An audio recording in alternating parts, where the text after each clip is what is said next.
अस्सलामुअलैकुम वरहमतुल्लाहि वबरकातुह। बिस्मिल्लाहिर्रहमानिर्रहीम। तेरी पैंदी सिरी मुहावरा तो आपने सुना होगा। आज मैं आपको बताती हूँ ये मुहावरा इजाद कैसे हुआ। ये कोई 1970 की बात है। फैसलाबाद के गांव में बहुत बड़ा जमींदार चौधरी टाइप बंदा रहता था। पैसे, इज्जत, शोहरत की कोई कमी नहीं थी। बस कमी ये थी कि एक आंख पत्थर की और एक टांग लकड़ी की थी। इसकी वजह से शादी नहीं हो पा रही थी। खैर, मुसलसल कोई 35 साल की कोशिश के बाद बल्कि इस्लामी खातून ने चौधरी से शादी की हामी भर ली। जैसे ही ये खबर चौधरी साहब तक पहुंची, चौधरी ने खुशी से अपने खास नौकर गामे और इसकी बहन को बुलाकर हुक्म दिया कि पूरे गांव की दावत का एहतमाम करो, क्योंकि गामा और इसकी बहन बहुत सालों से चौधरी के पास काम कर रहे थे और चौधरी के खास थे।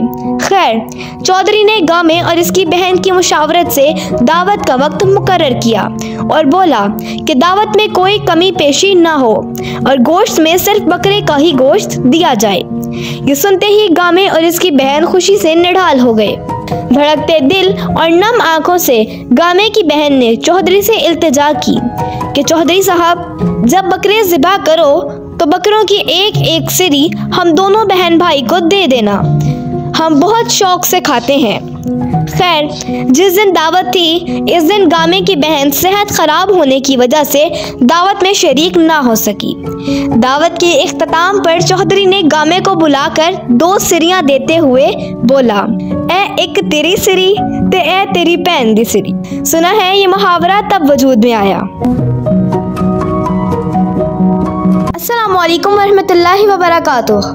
बिस्मिल्लाहिर्रहमानिर्रहीम। कहते हैं कि किसी जगह पर बादशाह ने 3 बेगुनाह अफराद को सजाए मौत दी। बादशाह के हुक्म की तामील में इन तीनों को फांसी घाट पर ले जाया गया, जहां एक बहुत बड़ा लकड़ी का तख्ता था, जिसके साथ पत्थरों से बना एक मीनार और मीनार पर एक बहुत बड़ा भारी पत्थर मजबूत रस्से से बंधा हुआ एक चरखे पर झूल रहा था। रस्से को एक तरफ से खींचकर जब छोड़ा जाता था तो दूसरी तरफ बंधा हुआ पत्थर जोर से नीचे गिरता और नीचे आने वाली किसी भी चीज को कुचल कर रख देता था। चुनाचा इन तीनों को इस मौत के तख्ते के साथ खड़ा किया गया। पहले शख्स को इस तख्ते पर ऐन पत्थर गिरने के मुकाम पर लिटाया गया और इसकी आखिरी ख्वाहिश पूछी गई तो वो कहने लगा, मेरा अल्लाह ताला पर पुख्ता यकीन है, वही मौत देगा और जिंदगी बख्शेगा, बस इसके सिवा कुछ नहीं कहना। इसके बाद रस्से को जैसे ही खोला तो पत्थर पूरी कुव्वत से नीचे आया और इस शख्स के सर के ऊपर आकर रुक गया। ये देखकर सब हैरान रह गए और पुख्ता यकीन की वजह से इसकी जान बच गई और रस्सा वापस खींच लिया गया। इसके बाद दूसरे की बारी थी। इसको भी तख्तादार पर लिटाकर जब आखिरी ख्वाहिश पूछी गई तो वो कहने लगा, मैं हक और सच का नुमाइंदा हूँ और जीत हमेशा इंसाफ की होती है, यहाँ भी इंसाफ होगा।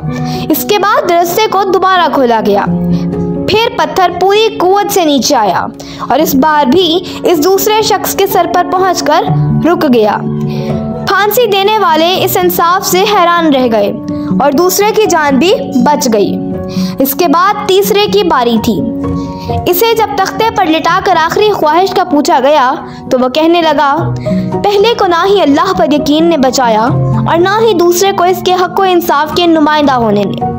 दरअसल मैंने गौर से देखा है कि रस्से पर एक जगह गांठ है और जो चरखे के ऊपर घूमने में रुकावट की वजह बनती है, जिससे रस्सा पूरा खुलता नहीं और पत्थर पूरा नीचे नहीं गिरता। तीसरे की बात सुनकर सबने रस्से को बगौर देखा तो वहां वाकई गांठ थी। इन्होंने जब वो गांठ खोल कर रस्सा आज़ाद किया तो पत्थर पूरी कुव्वत से नीचे गिरा और इस तीसरे का सर कुचल कर रख दिया।